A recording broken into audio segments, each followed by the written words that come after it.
Welcome my YouTube channel. दिन भर अच्छे से तरह से चुनाव करवाने के बाद जब हमें सामान जमा करने की बारी होती है तो हमें बहुत सारी परेशानियों का सामना करना पड़ता है।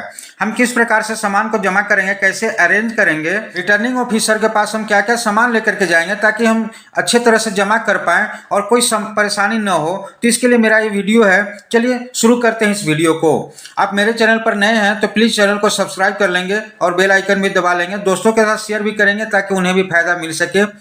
सबसे पहला सामान हमारा होता है ईवीएम का सेट। ये ईवीएम का सेट जब हम लेकर के जाते हैं तो ईवीएम में हमारा 3 तरह का जो मशीन होता है, सीयू, बीयू और वीवीपैट, ये तीनों मशीन को हम लेकर के जाते हैं और तीनों का सीलिंग प्रोसेस पूरा कंप्लीट कर लेते हैं। अब हमारा कागजात का जो प्रोसेस होता है उसमें है पहला पैकेट जो है वो है ईवीएम का कागजात। ईवीएम का कागजात में आपका पहला खुला प्रपत्र होता है।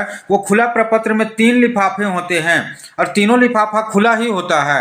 ये तीनों लिफाफा कौन कौन है आप यहाँ पर देख रहे हैं। अभी पहला जो लिफाफा है वो है मतपत्र लेखा का जो 17 ग है। इसको आपको 2 प्रति में तैयार करना होता है। 2 प्रति में आप तैयार करते हैं 17 ग को। एक प्रति आपसे वो खुला ही ले लेंगे और एक प्रति लिफाफा में डाल करके जमा करना होता है। तो इसे आप 2 प्रति में कंप्लीट करके रिटर्निंग ऑफिसर के पास ले करके जाएंगे। इसको आप कैसे भरेंगे विस्तार से मेरा वीडियो बना हुआ है। आप प्रपत्र 17 ग को भरने का तरीका मेरे चैनल पर ही है, मैं डिस्क्रिप्शन बॉक्स में लिंक डाल दिया हूं, आप उसे देख लेंगे। आप यहां पर देखिए, इसे भी टच करके आप देख सकते हैं 17 ग को भरने का पूरा तरीका यहां पर हम बताए हैं। आपका दूसरा जो खुला लिफाफा है वो है पीठासीन अधिकारी का रिपोर्ट है, मतलब मॉकपोल सर्टिफिकेट जो तैयार किए हैं वो मॉकपोल रिपोर्ट भाग 1 है। इस भाग 1 को आप खुला ही देंगे। भाग 2 और भाग 3 भी इसी के साथ जाएगा, जो एक लिफाफा में डाल करके देंगे और ये खुला आपसे खोल करके पढ़ करके आपसे लिया जाएगा। ये मॉकपोल सर्टिफिकेट आपको किस तरह से तैयार करना है इसके लिए मेरा यहाँ वीडियो बना हुआ है, आप इस वीडियो को देख लें। यहाँ पर टच करेंगे, आप इस वीडियो को देख सकते हैं यहाँ टच करके, और डिस्क्रिप्शन बॉक्स में मैं लिंक डाल दिया हूँ, आप वहाँ से भी देख सकते हैं। तीसरा जो खुला लिफाफा में आपको लेना है वो है मॉकपोल पर्ची। मॉकपोल के समय जो पर्ची ड्रॉप बॉक्स में गिरा हुआ था वीवीपैट का, उस वीवीपैट से मॉकपोल पर्ची को निकाल लेते हैं, उसमें पीछे साइड में मुहर लगा लेते हैं, ब्लैक कलर के लिफाफा में डाल करके पिंक पेपर सील से सील कर देते हैं और उसे व्हाइट कलर के बक्सा में भी डाल लेते हैं और ये मॉकपोल पर्ची को आप खुला ही देते हैं। ये आपके रिटर्निंग ऑफिसर सामने हाथ में लेंगे। दूसरा पैकेट है वो है स्क्रूटनी कागजात। ये भी खुला ही प्रपत्र है। ये स्क्रूटनी कागजात में कौन कौन सा कागजात आएंगे उसकी चर्चा हम अभी कर रहे हैं। इसमें पहला जो खुला लिफाफा रहेगा वो पीठासीन की डायरी। आपसे ये 2 प्रति में लिया जाएगा, आप इसे 2 प्रति में जरूर तैयार कर लेंगे। पहले का सिस्टम बदल चुका है, पहले 1 प्रति में हम देते थे, लेकिन इस बार 2 प्रति में इसको लिया जा रहा है। आप इसे 2 प्रति में तैयार कर लेंगे। 1 प्रति तो आपसे खुला ही हाथ में ले लिया जाएगा और 1 प्रति लिफाफा में डाल करके देना होगा। दूसरा आपका है जो प्रपत्र खुला है उसमें है मतदाता रजिस्टर 17 क, जो पीटू के पास रहता है मतदाता रजिस्टर, उसे एक लिफाफे में डालेंगे, उसे गोंद से साट देंगे, उसे आपको देना होगा खुला लिफाफा में डाल करके। ये विजिट सीट, ये तीसरा जो खुला लिफाफा में आपको देना है प्रपत्र वो विजिट सीट है। इस विजिट सीट को आप खुला ही देंगे, एक लिफाफा में डाल करके रखेंगे, लिफाफा के साथ उसको ले लिया जाएगा खुला में। चौथा जो आपको लिफाफा देना है अंधे शिथिलांग की सूची है और घोषणा, उसकी साथी का जो घोषणा है प्रारूप 14 क, उसे आपको खुला में ही देना है। इस लिफाफा को भी आप खुला रखेंगे। तो 4 लिफाफे इसमें हो गए और 3 यहाँ हो गए, 7 लिफाफे टोटल देने हैं जो कि खुला में देना है। इसे आप अवश्य बना लेंगे और अच्छे तरह से बनाएंगे, क्योंकि इसको खुला में जब देंगे तो रिटर्निंग ऑफिसर आपको देख करके लेते हैं, तो यह अच्छे तरीका से बनाना होगा आपको, इसमें कोई त्रुटि नहीं होनी चाहिए।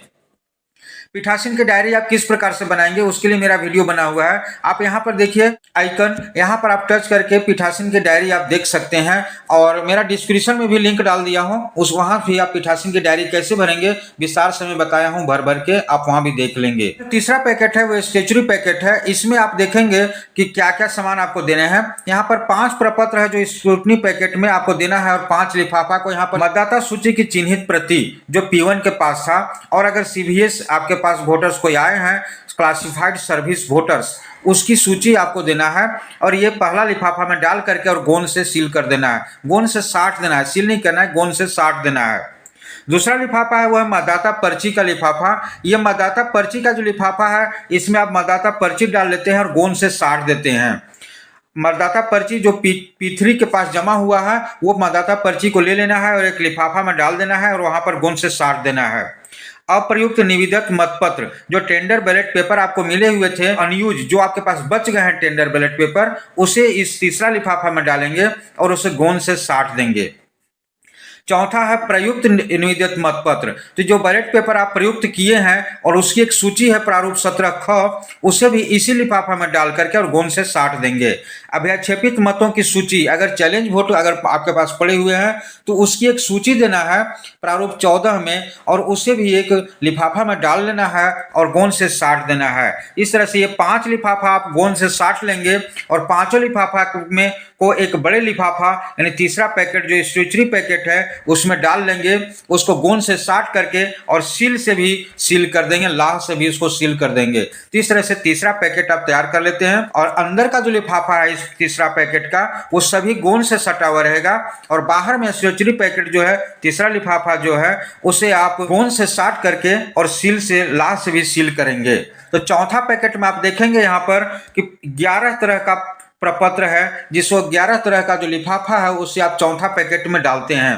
पहला जो लिफाफा है उसमें आप मतदाता सूची की अन्य प्रतियां जो चिन्हित प्रति से भिन्न था, यानी 4-5 प्रति आपको मिले हुए थे मतदाता सूची का, जिसमें एक मतदाता सूची जो था वो चिन्हित प्रति था जो P1 के पास था, उसे तो आप डाल चुके हैं स्टेशनरी पैकेट में। अब नॉन स्टेशनरी पैकेट में आप यहाँ पर पहला लिफाफा बनाएंगे जिसमें अन्य प्रति जो आपके पास बचे हुए हैं उसे डाल करके और गोंद से साट देंगे इस पैकेट को।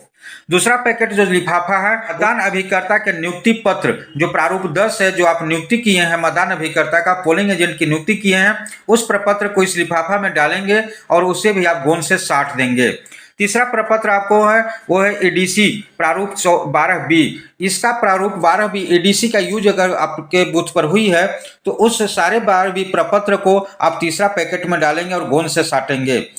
चौथा जो पैकेट बनाएंगे वो है पीठासीन की घोषणा, पीठासीन अधिकारी की घोषणा भाग 1, भाग 2, भाग 3 और भाग 4, ये 4 प्रकार की घोषणा है और चारों घोषणा को आप एक ही लिफाफा में भर करके और डालेंगे और इस लिफाफा को भी आप गोंद से साट लेंगे।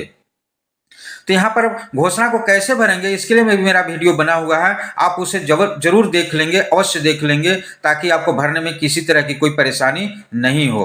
5वां लिफाफा आपको बनाना है अव्याक्षेपित जो वोट पड़े हुए हैं, अव्याक्षेपित मत है उसकी प्राप्ति रसीद और नगद राशि, इस लिफाफा को डालेंगे और लिफाफा में डाल करके इसे आप उसे गोंद से साट लेंगे और सील कर देंगे, इसको सील से लाह से भी सील कर देंगे। 6ठा लिफाफा है अप्रयुक्त जो यूज नहीं हुआ है green pepper seal, special tag या फिर क्षतिग्रस्त हो गए हैं, वो सारे ग्रीन पेपर सील या स्पेशल टैग को इसी लिफाफा में डालेंगे और उसे गोंद से साट देंगे। 7वां जो पैकेट बनाना है आपको अप्रयुक्त मतदाता पर्ची की, जो मतदाता पर्ची आपको बच गए हैं उसे आप इसी लिफाफा में डालेंगे और उसे गोंद से साट देंगे। आयु के संबंध में घोषणा की सूची अनुलग्नक 15 और अनुलग्नक 16 की सूची आप यहाँ पर डालेंगे और इसको 8वां लिफाफा बनाएंगे, इस लिफाफा में इसको डालेंगे। टेस्ट वोट की घोषणा का नियम 49A में अनुच्छेद 17 है, इसको आप 9वां लिफाफा में डालेंगे। 10वां लिफाफा में ASD की घोषणा डालेंगे। ASD वोटर्स कौन कौन है और इसकी घोषणा हम कैसे करते हैं, उसकी पहचान कैसे करते हैं ASD की, इसके लिए मेरा वीडियो अलग से बना हुआ है, आप उसे अवश्य देख लेंगे। SHO की शिकायती पत्र अनुलग्नक 20 है, इसको आप 11वां लिफाफा में डालेंगे। इस तरह से आप 11 लिफाफा यहाँ तैयार करते हैं और सभी लिफाफा को गोंद से साट लेते हैं और एक बड़ा जो पैकेट है, चौथा पैकेट है नॉन स्टेशनरी का, उसमें आप इसको डाल करके और उसे भी सील कर देते हैं, लाह से सील करते हैं गोंद से साट करके।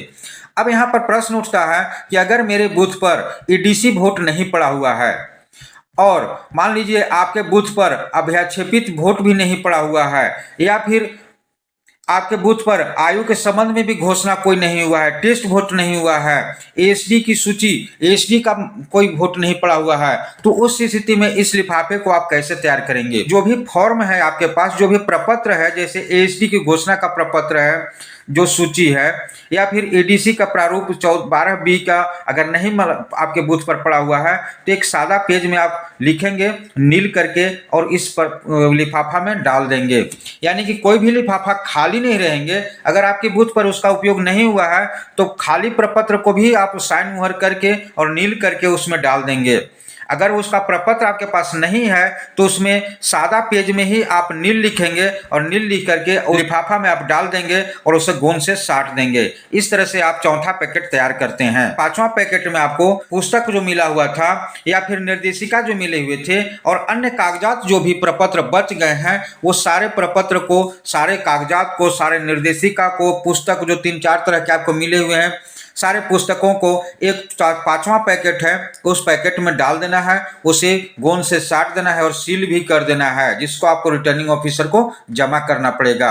आप देख रहे हैं छठा पैकेट भी आपको तैयार करना है। जो भी मेटल सील है या फिर आपके पास जो भी मुहर था और अन्य कागजात जो भी बचे हुए हैं, वो सभी को आपको इसमें डाल देना है छठा पैकेट में, और इस पैकेट को भी आपको रिटर्निंग ऑफिसर को जमा करना है। इस तरह से आप यहाँ पर आते हैं, विभिन्न तरह के कागजात जो हैं उसे आप जमा कर देते हैं, तैयार करके जाते हैं और जमा आसानी से कर देते हैं। मेरे चैनल पर बहुत सारे वीडियो पड़े हुए हैं, आप उसे अवश्य देखेंगे। किस प्रकार से सारे प्रपत्र को भरेंगे, लिफाफा को कैसे तैयार करेंगे। जब हम बूथ पर जाते हैं तो हम एजेंट की नियुक्ति करते हैं, पोलिंग एजेंट की नियुक्ति हम किस प्रकार से करते हैं, हम मॉक पोल कैसे तैयार करेंगे और मॉक पोल के लिए हम ईवीएम का सेटिंग कैसे करेंगे, और बहुत सारे चीज होते हैं जो आपको बूथ पर करना होता है। मेरे चैनल पर बहुत सारे वीडियो बने हुए हैं, आप उसे अवश्य देखेंगे। सभी का लिंक डिस्क्रिप्शन में मैं डाल दिया हूं, आप वहां पर जाएं और एक बार अवश्य देख लेंगे। और इस प्रकार से आप बूथ पर जा करके वोट करवा करके वापस आएं, जमा करें, आपको कहीं कोई परेशानी नहीं होगी। अगर किसी तरह की कोई परेशानी हो तो आप कमेंट जरूर करें, उसका रिप्लाई मैं करूंगा। धन्यवाद।